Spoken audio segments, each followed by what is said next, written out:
नित्यं बोधमयं स्वरूपं मलं त्रैलोक्यपूज्यं गुरुं सद्धिधाम स्विविच्च सारसिवदं शिष्यैश्च संसेवितम् आसीनमरुचिरासने शतदले सौम्याकृतिं सन्निभं तमलीराधितविग्रहं यतिवरं वन्दे कब्बीरं परम्।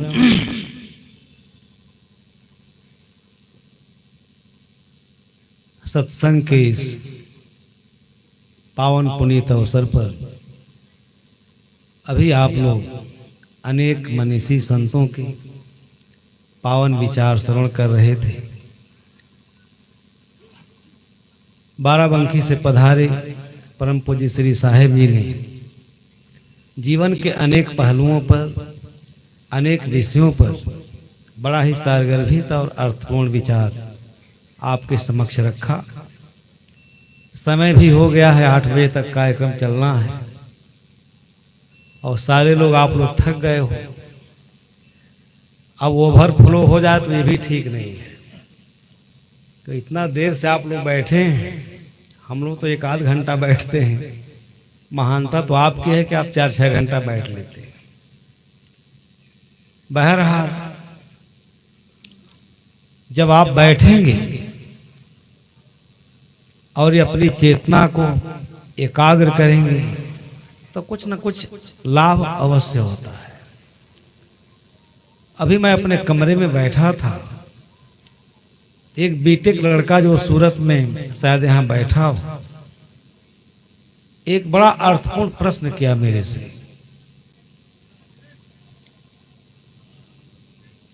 प्रश्न उसने ये किया कि ये जो कार्यक्रम हो रहा है, मठ में जो आप लोग आए हुए हैं, इसका मतलब क्या है, इसका प्रयोजन क्या है। अच्छा लड़का है, उसके प्रश्न से मैं बड़ा प्रभावित हुआ। अगर युवा लोग ऐसे प्रश्न पूछें, तार्किक प्रश्न, तो ये बड़ा श्रेयस्कर विषय होगा। आज देखिए इतने सारे लोग बैठे हैं इसमें, कोई शायद 25 साल का युवा नहीं है, 1 आध 2 लोग होंगे। बड़ा महत्वपूर्ण प्रश्न है, बहुत समझने का विषय है, समसामयिक विषय है। आज इसी के कारण चारों तरफ अराजकता दिखाई देती है। जो समझना चाहिए हम समझते नहीं, जो जानना चाहिए हम जानते नहीं, जो करना चाहिए वो हम करते नहीं। और जहां बैठो हर आदमी अपने परेशानी का गीत गाता रहता है या रोना रोता रहता है। हमको कबीर साहब को लाइन याद आ जाती है, तन धर सुखिया काहू न देखा, जो देखा सो दुखिया। हम इस परिप्रेक्ष्य में नहीं जाएंगे। उसने बड़ा अर्थपूर्ण प्रश्न किया कि what is the meaning of सत्संग। अब आज बीटेक लड़का सत्संग का प्रश्न पूछ रहा है कि सत्संग का क्या मतलब है। इसका मतलब उसके परिवार में, उसके माता पिता के ऊपर, उसके परिवार के संस्कार में इसका छींटा तक नहीं पड़ा है कि सत्संग क्या है। वो धार्मिक भी है, खूब पूजा करता है, रोज शंकर जी को जल चढ़ाता है, मंदिर जाता है, रोज हनुमान चालीसा का पाठ करता है। ये सब बहुत वितंडावाद है। आज इसे समझने की आवश्यकता है। अगर हम अपनी पीढ़ी को ये चीज समझा दिए होते तो आज वो संस्कारवान बनकर राष्ट्र का एक सुसभ्य नागरिक होता। आज हालात हैं कि इंजीनियर डॉक्टर के पास अपने माता पिता के सेवा के लिए समय नहीं, उनको आदर तक नहीं देते हैं। बड़ी गिरावट आई है, चारों तरफ अराजकता दिखाई देती है। मैंने कहा बेटा बैठो, इन मठों और आश्रमों का जो उद्देश्य है बहुत पवित्र है। इन मठ और मंदिरों के जो संस्थापक लोग थे, बुद्ध के समय में तो बिहार ही बिहार था, उसका नाम ही बिहार था। बिहार का मतलब क्या है? पूरे बिहार प्रदेश का नाम है, उसी के नाम पर बिहार पड़ गया। हजारों संस्थाएं थी, उसमें तत्व विवेकी लोग बैठ करके उसके पहले जाएंगे, उसके बाद जाएंगे। हमारे यहाँ ऋषि परंपरा थी, आश्रम परंपरा थी। आप उपनिषदों को पढ़िए, उसमें कितना उदात्त जीवन दर्शन है, हमारे लिए अमृत के समान है। धर्मशास्त्रों में जो मूल्यवान विचार है, उसी का अनुकरण न करने के कारण, उसी का अनुगमन न करने के कारण आज हम विपथगामी बने हैं। हर आदमी विपथगामी है। ऐसा नहीं है कि जो बुजुर्ग है विपथगामी नहीं है। लखीमपुर में थे एक दिन, लोगों ने प्रश्न पूछा कि हमारी नई पीढ़ी सब खराब होती जा रही है। मैंने कहा इसको खराब कौन कर रहा है? वातावरण देने वाले आप हैं, संस्कार देने वाले आप हैं। 24 घंटा आप टीवी देखेंगे तो बच्चा नहीं देखेगा। उसके सामने आप सुर्ती खाएंगे, शराब पिएंगे, बच्चा कहां से सीखता है? आकाश से सीखा जाता है, इतना निर्मल पवित्र। थोड़ा सा हम उसके विषय पर बोलना चाहेंगे। इन मठों की जो स्थापना हुई, साहेब जी के बारे में भी आपने बताया कि अपने लिए उस महापुरुष ने, उस विज्ञ पुरुष ने कुछ भी नहीं किया। ये बहुत बड़ी बात है। चप्पल नहीं कभी पहना। तमाम संस्मरण साहेब जी सुना रहे थे। शायद आप सौभाग्य रहा उनके साथ रहने का, देखे थे। ऐसा क्यों कर रहे थे? आज इन आश्रमों से भी पवित्र संदेश जनमानस को नहीं जा रहा, क्योंकि उसमें भी चरित्र भ्रष्ट लोग हैं। आज चरित्र का घोर संकट है।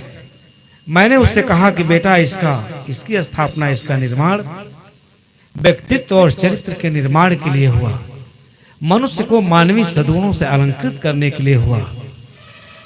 आज कितने मनुष्य हैं? कबीर साहब ने तो कहा, मानुष हो के नाम मुआ मुआ सो डांगर ढो, एको जीव ठौर नहीं लागा भया सो हाथी को। चारों तरफ हम ऐसे बर्बर और असभ्य आचरण करते हैं कि शायद पशु पक्षी भी नहीं करता हो। कम से कम अपने प्रकृति के नियम का तो पालन करता है। ये साधु महात्मा लाखों करोड़ों को मुक्ति का संदेश बांटने वाले, स्वर्ग भेजने वाले, परमात्मा से मिलाने वाले, भ्रष्टाचार के आकंठ मदिरा में डूबे हुए, कहीं चरित्र नाम की चीज नहीं। आज सबसे बड़ा संकट चरित्र का है। चरित्र और व्यक्तित्व बनेगा कैसे? जब तक आप इन संस्थाओं में रहने वाले लोग अपने कर्तव्य को नहीं समझेंगे, अपने दायित्व को नहीं समझेंगे, समाज को ऐसा विचार नहीं देंगे, ऐसी शिक्षा नहीं देंगे, ऐसी पवित्र देशना नहीं देंगे, ऐसा संदेश नहीं देंगे, आज समाज गलत दिशा की तरफ जा रहा है। क्योंकि समाज के मार्गदर्शक ही गलत है। वो खुद सुंदर आचरण नहीं करते, शुद्ध गौरवान्वित करने वाले आचरण नहीं करते। समाज को आप क्या देंगे? चारों तरफ बर्बरता, असभ्यता और अधम कर्म में सारे लोग संलग्न हैं।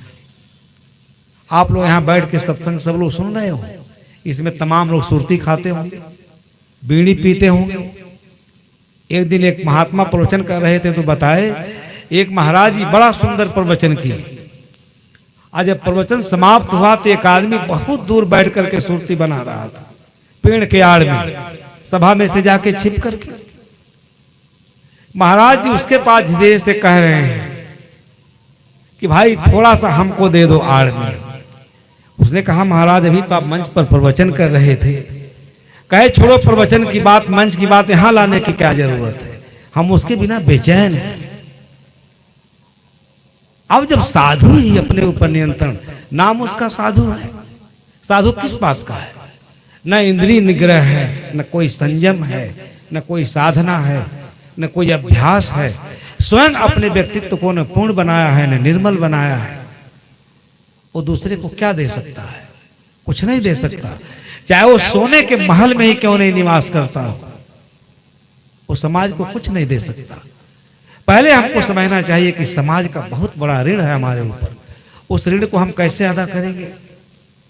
हमारे पास एक ही उपाय है, हमारा व्यक्तित्व बहुत विराट हो, हमारा आदर्श बहुत ऊंचा हो, हम उच्च श्रेणी की नैतिकता से ओतप्रोत हों, हम एक शब्द भी प्रवचन न करते हों, तो हमारा जीवन, हमारे जीवन में जो सुगंध है उस सुगंध से आम जनमानस आप्लावित हो जाए। उसे देख करके साधु का जीवन इतना सुंदर होना चाहिए, प्रकृति इतनी सुंदर होनी चाहिए कि उससे निर्झर अविरल ज्ञान की धारा बहती है। आज कोई भी उपदेशक, कोई भी साधु, जब अखबारों को आप पढ़ते हैं, साधुओं के बारे में, मठों के बारे में जब समाचार छपते हैं, टीवी में आता है, गोलियां चलती हैं, आपका मन उदास हो जाता है, आपकी श्रद्धा डमाडोल हो जाती है। बंधुओं, मैंने उस बच्चे से कहा कि इस मठ का एकमात्र उद्देश्य है कि मनुष्य को आदर्श जीवन जीने की कला सिखाना। अगर समाज में मनुष्य होते तो आज कचहरी में इतना मुकदमों का बोझ नहीं होता। यहां देखिए सुरक्षा कर्मी लोग घूम रहे हैं, यहां इनकी क्या आवश्यकता है? इनकी आवश्यकता इसलिए है कि हमारे मठ में ही दो दल हो गया है, हमको संभालने के लिए घूम रहे हैं। हम क्या आपको संभालेंगे? कितनी बड़ी समस्या है। क्या हमने राम सूरत साहब के आदर्शों का आत्मसात किया? जिस राम सूरत साहब ने सदगुरु कबीर जगत को इतना बड़ा मूर्धन्य मनीषी दिया, सदगुरु अभिलाष साहब जैसा व्यक्तित्व, आज वो पूरे कबीर पंथ जगत को एक नया आयाम दिया। आज उन्हीं के गुरु परंपरा में, आज उन्हीं के जहां बैठ करके शिक्षा ग्रहण किए होंगे। थोड़ा सा बंधुओं गड़बड़ कुछ नहीं है, केवल सोच गड़बड़ है, विचार गड़बड़ है।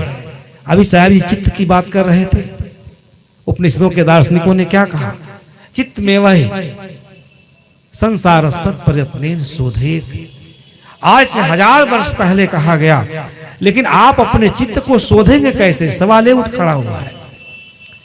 आज एक विद्यार्थी इंजीनियर बन गया, डॉक्टर बन गया, नेता बन गया, मंत्री बन गया, लेकिन मनुष्य खोजिए लालटेन लेकर के तो कहीं आपको मनुष्य नहीं मिलेगा।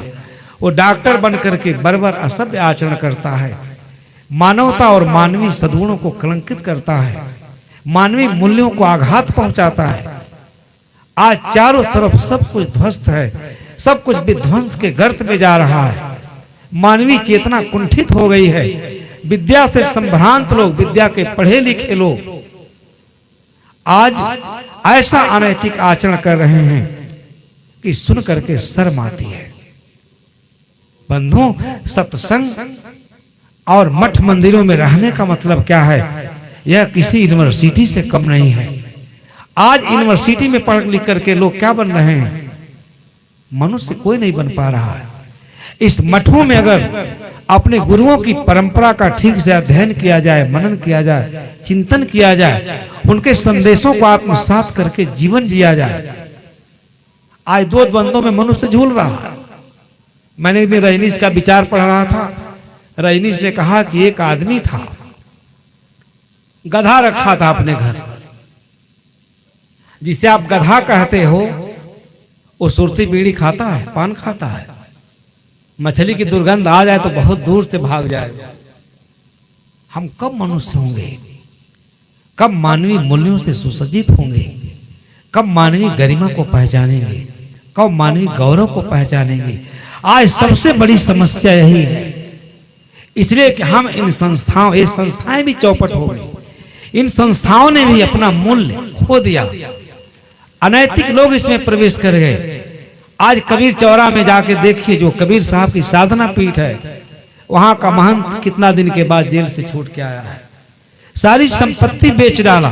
वहां के जनप्रतिनिधियों ने संसद में आवाज उठाने की बात कही, गूगल पर डाला गया, पूरे भारत के लोग पढ़े। आज हमको उपदेश देने से पहले अगर आज हम सही होते तो शायद वो बच्चा मेरे से प्रश्न नहीं पूछता, इसका क्या मतलब है, इतना बड़ा खर्च हो रहा है, पंडाल लगा है। उसे पता नहीं है, वो कभी बैठा नहीं, जाना नहीं। अगर इस पंडाल में उसके माता पिता बैठे होते, भगत होते, यहाँ की भी शिक्षा लिए होते, तो उनका संस्कार इतना सुंदर होता, इतना पवित्र होता कि आज उस बच्चे को कहने की जरूरत नहीं होती। कमिश्नर लोग बन जाते। एक बार यही कमिश्नर साहब आए, यही मंच है, और उन्होंने अपने भाषण में कहा कि बताइए कबीर कोई अनपढ़ साधु संत महात्मा क्या जानेंगे, ये क्या समझ पाएंगे कबीर को। इसी मंच पर कहा था। फैजाबाद के कमिश्नर ने, और धर्म स्वरूप साहब उस समय मुख्य वक्ता थे, आज जब उन्होंने इस प्रश्न पर बोलना शुरू किया कि कमिश्नर साहब आप आईएएस की तैयारी 1500 किताब से किए होंगे, साधु तो सारा जीवन कबीर को ही पढ़ता है, साधु ही कबीर साहब को समझ सकता है, और आप भी साधु के पावन सानिध्य में ही बैठ करके ही कबीर और कबीर की विचारधारा को और कबीर के क्रांति को समझ सकते हैं। कबीर की क्रांति किसके लिए है? केवल मनुष्य को मनुष्य बनाने के लिए, सुसभ्य सुसंस्कृत व्यक्ति बनाने के लिए है। कबीर के दर्शन में कहीं नहीं कि आपको परमात्मा से मिलाएंगे, कहीं सस्ता नुक्सान नहीं है। कोई ऐसा उपाय नहीं बताया कि चलो हमारा माला जपो, हमारा मंत्र जपो। हम एक दिन अपने यहाँ कार्यक्रम में बैठे थे तो मंत्र देते समय गुरुजी के जमाने में घंटा बजता था, हम लोग सब जगह भूले भटके। एक आदमी ने कहा बताइए आप तो सबको मंत्र बता रहे हैं। हम कहे बेवकूफ, कहे कबीर साहब चौराहे चौराहे पर पूरे मानवता को मंत्र दिया, पाठ पढ़ाया। ये छिपाने की बात है। कबीर को जितना पढ़ेंगे, उनके दर्शन को, चिंतन को। आज सवाल उस बच्चे ने इसलिए उठाया कि हम दायित्व बोध के साथ अपने कर्तव्य का निर्वहन नहीं कर रहे। अगर हमारा चरित्र ठीक होता, ज्ञान पूर्वक हम आचरण करते, जो दूसरों को बैठ के शिक्षा दे रहे हैं, अगर हमारे व्यक्तित्व में उसकी झलक होती तो दूर से ही वो प्रभावित हो जाता। प्रवचन करने की उतनी आवश्यकता नहीं है। हमारे मूल्य को समझता, हमारी संस्था के मूल्य को समझता। कि आज समाज में जो बर्बरता, सभ्यता, अनैतिकता जो दिखाई दे रही है, मानवीय सभ्यता को आघात पहुंचाया जा रहा, इसलिए कि हम लोग पढ़ लिख करके डॉक्टर, मास्टर, आईएएस सब कुछ बने, लेकिन हम मनुष्य नहीं बन सके। मैंने उसको एक उदाहरण दिया कि एक मास्टर साहब थे, तो बच्चों को पढ़ा रहे थे स्कूल में। एक दिन उन्होंने पूछा सारे बच्चों से कि बताओ तुम्हारे माता पिता का तुम्हारे प्रति दृष्टिकोण क्या है, वो तुम्हें किस रूप में देखना चाहते हैं। कोई डॉक्टर का लड़का था, कोई मास्टर का लड़का था, कोई अधिकारी का लड़का था, कोई लेखपाल का लड़का था।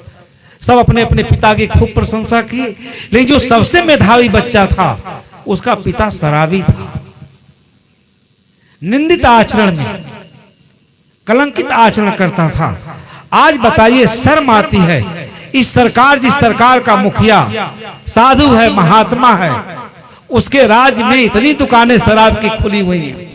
आज हमारे सारे जुआ शाम होते ही, चाहे 10 रुपया कमाया हो, चाहे 500 रुपया कमाया हो, सबसे पहले वो शराब की दुकान पर जाता है। इस शराब ने हमारे सारे पीढ़ी को और हमारे सारे जुआ ऊर्जा को, एनर्जी को, जिसको राष्ट्र निर्माण में उसकी बहुत बड़ी भूमिका है, आज उसे पंगु बना दिया है। क्योंकि इस सरकार को राजस्व मिलता है। उसके पिता शराब पीते थे। उससे पूछे बेटा तुम कुछ नहीं बता रहे हो, सबसे मेधावी छात्र था विद्यालय का। उसने कहा सर हम कल बताएंगे, आज हम बताने की स्थिति में नहीं है। वो कैसे अपने पिता की प्रशंसा करे। कोई कहता हमारे पिताजी डॉक्टर हैं, कोई कहता हमारे पिताजी प्राइमरी के टीचर हैं, हमें प्रोफेसर के रूप में देखना चाहते हैं। कोई कहता है कि हमको सीजीएम बनाना चाहते हैं हमारे पिताजी। कोई कहता है कि नहीं बिल्कुल न्यायमूर्ति बनाना चाहते हैं, सेशन कोर्ट में हमारे पिताजी जज हैं। अब वो कैसे कहे कि हमारे पिताजी शराबी हैं, बर्बर हैं, असभ्य हैं। बहुत दुखी हुआ एक प्रतिभा संपन्न लड़का। किससे दुखी हुआ? अपने पिता के आचरण से। समाज को सही दिशा में ले जाना है, समाज को अच्छा बनाना है, सुसभ्य सुसंस्कृत बनाना है, राष्ट्र सेवा के भाव से भर दे रहा है, तो सबसे पहले हमको पवित्र आचरण करना पड़ेगा, हमें सुंदर आचरण करना पड़ेगा, हमें अपने ऊपर संयम से काम लेना पड़ेगा, धैर्य से काम लेना होगा। ये काम बंधु हम नहीं करते और दूसरे से सुंदर व्यवहार की अपेक्षा करते हैं। कैसे होगा?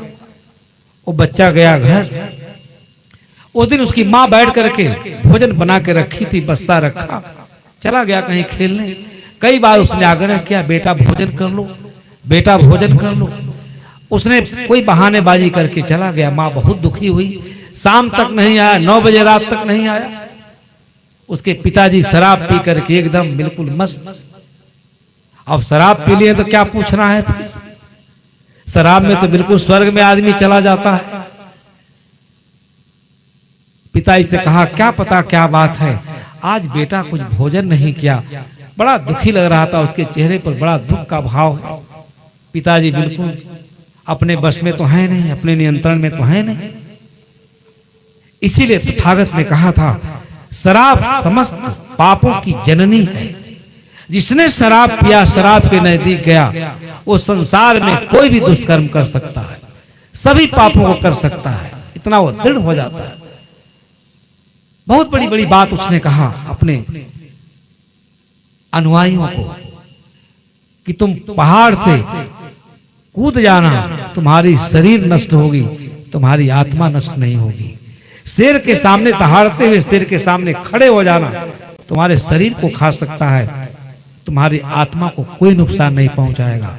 लेकिन शराब के नजदीक शराब को मत जाना, क्योंकि शराब केवल शरीर को नहीं, लोक को नहीं, लोक परलोक सब कुछ नष्ट कर देती है और आत्मा को ऐसे गंदे संस्कारों में आबद्ध कर देती है कि अनेक जन्मों तक उसको तुम स्वच्छ नहीं कर सकते। ये चित्त की शुद्धि है। आपके अंदर कैसे भी मन विचार आएगा। ये संदेश सुनाया तथागत गौतम ने। अनित्या सभ्य संखारा उपाद्वय धर्मिनों का, संसार के सारे संस्कार अनित्य हैं। उपनिषदों ने भी कहा, पराचय कामान अन्यंत बाला ते मर्त्यवंत वित्तस्य पासम अत धीरामृतत्वं विदित्वा ध्रुवं ध्रुवेश्वै न प्रार्थयन्ते। जो अज्ञानी लोग हैं बाह्य कामनाओं का अनुसरण करते हैं और सर्वत्र फैले हुए मृत्यु के जाल में फंस जाते हैं। कोई धीर पुरुष है, अत धीरा, जिसने इस जीवन के अमृत तत्व को जाना है। अमृत क्या है, अमृत लाभ कैसे मिलेगा, वह संसार के अनित्य पदार्थों में नित्य की आशा नहीं करता। बड़े दुर्लभ दुर्लभ संदेश हैं। हमारा जीवन खिल जाएगा। कुछ संस्कार कहते हैं, गंदी आदतें कहते हैं। अगर इन दर्शनों को, इन महापुरुषों के उपदेशों को हम पढ़ें, समझें, आत्मसात करें, तो हम मनुष्य ही नहीं देवता बन जाएंगे। देवता ही नहीं, भगवत्ता की स्थिति को भी हम प्राप्त हो सकते हैं। आज केवल सब कुछ हमारे पास है, केवल इस अमृतमय विचारों की हमने अवमानना की, अवहेलना की। आज हम समस्या से ग्रस्त हैं, करा रहे हैं, सब लोग करा रहे हैं। किसी के पास किसी का जीवन सुंदर नहीं है, किसी का जीवन पवित्र नहीं है। पिताजी के पास जब पिताजी आते हैं, डांटते हैं, भोजन क्यों नहीं किया, क्या बात है, किसने क्या कह दिया, धीरे से कहता है।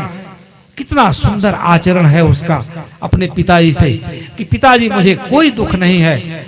आज विद्यालय में गुरुजी ने पूछा, सब बच्चे जिसके पिताजी मास्टर थे, डॉक्टर थे, अफसर थे, सब लोगों ने बताया कि हमारे पिताजी का हमारे साथ बहुत सुंदर ख्यालात हैं, पवित्र भावना है, सब हमको ऊंचाई पर देखना चाहते हैं।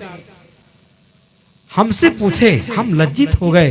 क्या मैं कहूं कि मेरे पिताजी शराबी हैं, शराब पीकर घर में उधम मचाते हैं। किन विशेषणों से मैं आपकी प्रशंसा करता। इसलिए मैं बिल्कुल क्या हो गया, निराश हो गया, हताश हो गया। अगर हमारे पिताजी का भी सुंदर आचरण होता, कम से कम कुछ न करते, रिक्शा ही चलाते, मजदूरी ही करते, लेकिन सुसभ्य और सुसंस्कृत आप होते, तो आपकी बखान करके, आपके महिमा का बखान करके मैं भी वहां गौरवान्वित हुआ होता। मैं तो जवाब भी नहीं दे सका कि मेरे पिताजी का क्या उद्देश्य, मुझे क्या बनाना चाहते हैं। मैं रात दिन आपके बारे में सोचता हूँ। घर को क्या कर दिया आपने, शराब पी पी करके सारी संपत्ति का सर्वनाश कर दिया, जीवन का सर्वनाश कर दिया, और हम लोगों का भविष्य आपने अंधकारमय बना दिया। मैं वहां क्या कहता। उसके विनीत वाणी को सुनकर के इतना आघात लगा। उस शराबी पिता को कान पकड़कर कहता है, बेटा आज से मैं कोई दुर्व्यसन नहीं करूंगा। मैं संकल्प लेता हूं कोई दुर्व्यसन नहीं करूंगा। जितनी बुराइयां हैं आज दृढ़ इच्छा शक्ति से उसका परित्याग करता हूं। अगर मेरे कारण तुम इतना अपमानित महसूस हुए हो, आज मैं संकल्प लेता हूं आज से मैं कोई दुर्व्यसन नहीं करूंगा। तो कहा कि मैं क्या कहूंगा, मुझे क्या बनाना चाहते हैं। बड़ा सुंदर उत्तर दिया।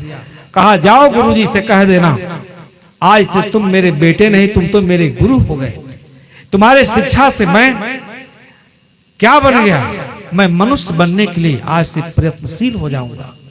जाके कह देना कि संसार में मेरे पिताजी की ख्वाहिश है कि तुम पढ़ लिख करके एक सुसभ्य सुसंस्कृत नागरिक बनना, मनुष्य बनना, इसी में मेरे को खुशी है। बेटा बहुत खुश हुआ, आज सब तरफ सब कुछ आप दिखाई देता है, लेकिन मनुष्य आप कहीं देखते हैं? इसलिए देखते, देखिए दोनों तरफ से गिरावट आई है। समय नहीं, अपनी बात को विस्तार से कहने का लोभ संवरण नहीं कर पाऊंगा। इन मठों की स्थापना साहेब जी ने, अभी तो मेरा ख्याल है बहुत दिन नहीं हुआ, दूसरी पीढ़ी है, 100 साल भी नहीं हुआ होगा, 60-70 वर्ष में ही उन्हीं के अनुचरों ने, उन्हीं के अनुगामियों ने क्या किया, उसको भारी नुकसान पहुंचाया। आज काश हम उनकी विरासत को आगे ले जाते। हम मुकदमा लड़ रहे हैं प्रॉपर्टी के लिए, साहब जी एकदम परेशान रहते हैं, अपनी आत्मी बात कहते हैं। कभी कभी हम तुमको कहते हैं साहब, विषम परिस्थितियों में भी अपने कर्तव्य पथ पर चलते रहना चाहिए। कौन आ रहा है, कौन जा रहा है, कैसे झंझावात आ रहे हैं, सत्य के मार्ग से कभी नहीं भटकना चाहिए। यही गुरु के प्रति सच्ची, गुरु के प्रति सच्चा हमारी सच्ची श्रद्धा है, श्रद्धांजलि है, निष्ठा को, उसकी परंपरा के प्रति मेरे मन में आदर हो, सच्ची निष्ठा हो, और विनयान्वित भाव से सब कुछ को सहन करते हुए हम उस परंपरा को आगे ले जाएं, समाज को कुछ दे सके। इसी भाव से ते मठ बना होगा, यहाँ के लोगों को शिक्षा मिले। कबीर साहब कौन है? सदगुरु विशाल देव जी की शिक्षा है, बताइए भावयान। आज उसका सही ढंग से प्रचार किया गया होता, हम लोग कबीर साहब को प्रचार किए नहीं होते। प्रकृति की सत्ता उनके मुख से सब कुछ कह रही थी, इसलिए वो काशी में रह करके उस समय के सारे मूर्धन्य विद्वानों को हिला के रख दिया। प्रकृति का कोई जवाब नहीं होता है। वो कबीर साहब नहीं कह रहे थे जो तू ब्राह्मण ब्राह्मणी की जात और आधे क्यों नहीं, है वैज्ञानिक बात थी, क्योंकि इससे पूरी सभ्यता दूषित हुई। अब वो दूसरा विषय है। तो कबीर साहब के दर्शन को, चिंतन को, वो क्यों किस लिए है? मनुष्य को मनुष्य बनाने के लिए, मानवीय सद्गुणों से उसे अलंकृत करने के लिए है, सुशोभित करने के लिए है। ये हम लोग दो द्वंद्वों में जी रहे हैं। मैं वो बात भूल गया, तो गधे को ले गया, गधा पाला था, तो दो तरफ दो बंडल घास रख दिया, एक इधर एक इधर। गधा तो जानते हैं, अब बेचारा बीच में खड़ा कर दिया उसको। अब इधर मुंह ले जाए तो फिर इधर का लोभ उसे लगे, यह बंडल अच्छा है, एकदम बिल्कुल हरा हरा। आज जब इधर मुंह करे तो इधर का लोभ जगे। इसी दोनों द्वंद्वों में गधा मर गया, लेकिन खाया कुछ भी नहीं। इसी प्रकार से इस मनुष्य जीवन में, प्रबुद्ध जीवन को पा करके भी हम लोग भौतिक और आध्यात्मिक, ये बहुत बड़ा विषय है, दो द्वंद्वों के बीच में जी रहे हैं। ऋषियों ने कहा जदा सर्वे प्रमुचन्ते कामास्तिष्ठता अथ मर्त्यो मृतो भवति तत् ब्रह्म समुसन्ते। ब्रह्म ईश्वर परमात्मा कहीं आपसे अलग नहीं है, आप पा जाओगे। इन आश्रमों में इतना गहन चिंतन हुआ, इतना गहन चिंतन हुआ, अनेक उदाहरण हैं। एक बार की घटना है, कहीं आप लोग गोंडा जिले में थे, एक पंडित जी भागवत का कथा कह रहे थे। उनको कोई बताया कि हाँ संतों की जमात है, शाम को बड़ा सुंदर सत्संग होता है, तात्विक विवेचन। तात्विक विवेचन क्या है? इतना ही है कि हमारा चित्त कैसे शुद्ध हो। चित्त के शुद्ध हुए बिना हम पवित्र जीवन नहीं जी सकते, धार्मिक जीवन नहीं जी सकते, किसी प्रकार के आध्यात्मिक उन्नति नहीं कर सकते, चाहे जितना भी ढिढोरा हम पीटते हों। सबके मूल में है चित्त की परिशुद्धि। चित्त हमेशा सुंदर भावनाओं से, विचारों से, पवित्र संस्कारों से बिल्कुल भरा हो, फूल की तरह से खिला हो, तभी हम अपने इंद्रियों का निग्रह कर सकते हैं, लोभ पर विजय प्राप्त कर सकते हैं, कामनाओं पर विजय प्राप्त कर सकते हैं, इच्छा तृष्णा, अपने अंदर के अज्ञान को पराभूत कर सकते हैं। ये बहुत बड़ा विषय, साधारण विषय नहीं है। वो गाथा कहने वाले पंडित जी इतने समझदार थे, यदि शाम को आए साहब से मिलने, इसी सदगुरु श्री राम सूरत साहब से इनकी जमात थी, और बहुत ही विनम्रता पूर्वक एक तरफ बैठ गए, कुछ विचारों को सुने, संतों के विचारों को, बड़े आह्लादित हो उठे, फूल की तरह से खिल गए। यहाँ किसी की आलोचना नहीं, निंदा नहीं, केवल यह बात बताई जा रही है कि मनुष्य कैसे विकृत होता है, कैसे पापी होता है, कैसे अनाचारी होता है, कैसे मलिक्ष होता है, कैसे निंदित आचरण करता है। ये बड़ा सुंदर उपदेश लोग दे रहे थे, कैसे इन बुराइयों से बच करके वो निर्मल और पवित्र जीवन और मोक्ष कैसे प्राप्त कर सकता है। बड़ा सुंदर मार्ग का विवेचन कर रहे थे। वो बात इतनी अच्छी लगी उस ब्राह्मण को, कथावाचक था। उसने हाथ जोड़ के कहा साहब से कि साहब मेरा एक प्रश्न है, मैं भागवत का कथा कहता हूँ, भागवत के बारे में आपका दृष्टिकोण क्या है? सदगुरु अभिलाष साहब थे उस समय। उन्होंने कहा ज्यादा हम लोग तो नहीं कह सकते, आप एक अच्छे विद्वान हैं, मनीषी हैं, और वो संस्कृत का बड़ा सांगोपांग अध्ययन करते, बहुत अच्छे विद्वान थे। अगर विद्वान न होते तो विनम्रता न होती। कहा देखिए कबीर साहब ने तो थोड़ी सी बात कही है कि कृष्ण समीपी पांडवे गले हेवारे जाए, और लोहा को पारस मिले तो काहे को काहे खाए। भगवान श्री कृष्ण के पावन सानिध्य में उनके एक एक शब्द को आत्मसात करके जीवन जीने वाले पांचों भाई पांडवों की क्या दुर्गति हुई, कितना बड़ा महाभारत हुआ, कितना बड़ा अनर्थ हुआ, केवल एक तृष्णा के कारण। अगर वो इस पर सारगर्भित उपदेश दिए होते तो सब अमृत लाभ प्राप्त कर लिए होते, इतना बड़ा वहां रक्तपात नहीं होता। जब कृष्ण के समीप रहने वालों का ही कल्याण नहीं हुआ, कोई पहाड़ में गला, कोई कहीं गया, विस्तार से कहने की बात नहीं है। तो मैं इतना ही भागवत का सारांश जानता हूँ। वैसे भागवत में बड़े अच्छे अच्छे प्रसंग हैं, लेकिन जो लोग कहते हैं कृष्ण का चरित्र, इतना उसका विरूपण करके कहते हैं, बड़ा दुख होता है। पंडित जी ने कहा आपके एक साखी से मुझे बोध हो गया, और वहां 7 दिन तक संतों का प्रवचन सुनते रहे। कहे जब कृष्ण के सानिध्य में रहने वाले कृष्ण का भी कल्याण नहीं होता, अगर घोर आंगिरस के पास नहीं जाते अपने परिवार की उपेक्षा के कारण, तो उन्हें भी ज्ञान नहीं होता। ये बहुत बड़ा विषय, उपनिषदों में इसकी चर्चा है, पढ़ना चाहिए। कहाँ गए? संतों के पास गए, ऐसे आश्रम में गए। श्री कृष्ण भगवान साहब जी भगवान राम की चर्चा कर रहे थे। त्याग तपस्या का शिक्षा, लोभ से विरत रहने की शिक्षा भगवान राम को कहाँ मिली थी? आश्रम में मिली थी, संतों के पास मिली थी। इसलिए आज वो आदर्श शिखर पुरुष है। त्याग तपस्या के कारण साहब ने कहा कि त्याग का नाम ही राम है। जहाँ त्याग है, वस्तु त्याग है, वस्तु बोध है, वहां राम को ढूंढना नहीं है। वो तो सहज राम वहां प्रत्यक्ष दिखाई देता है, उसकी अनुभूति होने लगती है। जब आदमी बिल्कुल निर्विकारी, निर्विषयी, निर्कामी, उसके अंदर कोई इच्छा, वासना, कामना सब का तिरोभाव हो गया। कहाँ हुआ? इन्हीं आश्रमों से हुआ। इन्हीं आश्रमों में रहने वाले उन संतों ने, गुरुजनों ने, जो त्याग तपस्या के साक्षात प्रतिमूर्ति थे, उनके सानिध्य में जाकर इन लोगों ने भी अपना कल्याण किया। बंधुओं, इस प्रकार इस पवित्र उद्देश्य के साथ इस मठ की स्थापना हुई कि यहाँ से पवित्र संदेश चारों तरफ फैले। उसको सुन करके कोई भी मनुष्य बर्बर न हो, असभ्य न हो, सुंदर और गौरवान्वित करने वाले आचरण का प्रदर्शन करे। समाज सुखी हो, राष्ट्र सुखी हो, समृद्ध हो, सब सुखी हो। कहा तो देते हैं सर्वे भवन्तु सुखिनः। ये किसने कहा? ये उपनिषदों के ऋषियों ने कहा, दुनिया के किसी महापुरुषों ने नहीं कहा। जब अमेरिका में भाषण दे रहे थे सर राधा कृष्णन, शिक्षाविद भारत के, अपने प्रवचन के बाद जब उन्होंने कहा, कोलंबिया यूनिवर्सिटी में, कभी आप लोग पढ़िएगा, 16, 17, 18 पृष्ठ का उनका आख्यान है। पूर्व और पश्चिम के सभ्यताओं में अंतर क्या है, इनका सुंदर सामंजस्य कैसे होगा, इसको दुनिया का कैसे लाभ मिलेगा।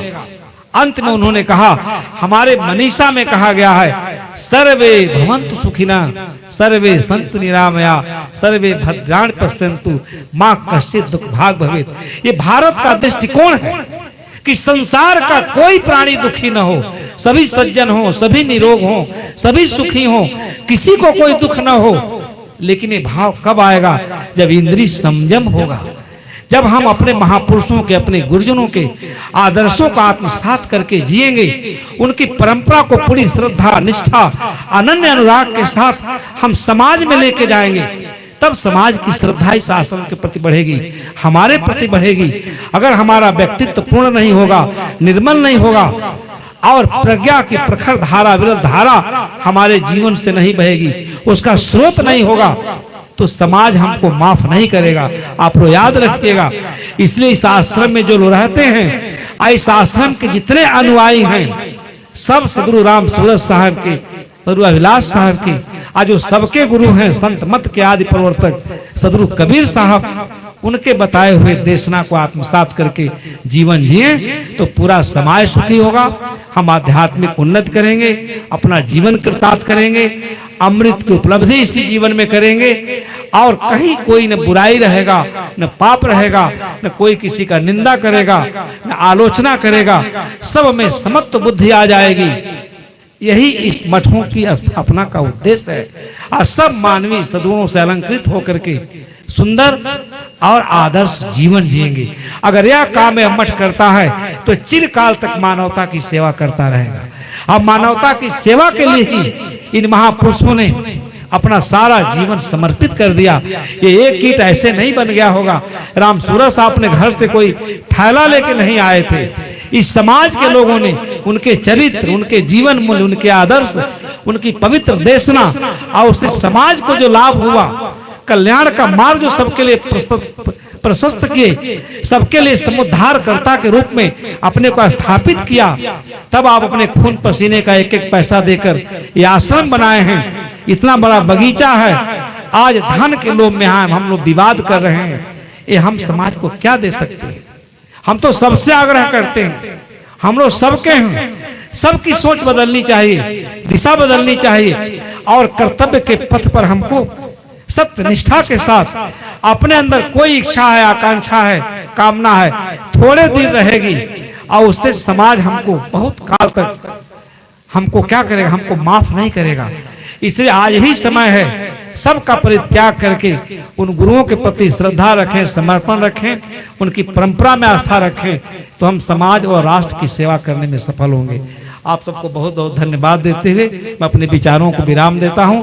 अगर अधिक बोल दिया हूं तो संचालक महोदय भी क्षमा करेंगे और साहब जी तो मूर्धन्य मनी से आपसे भी प्रार्थना करते हैं।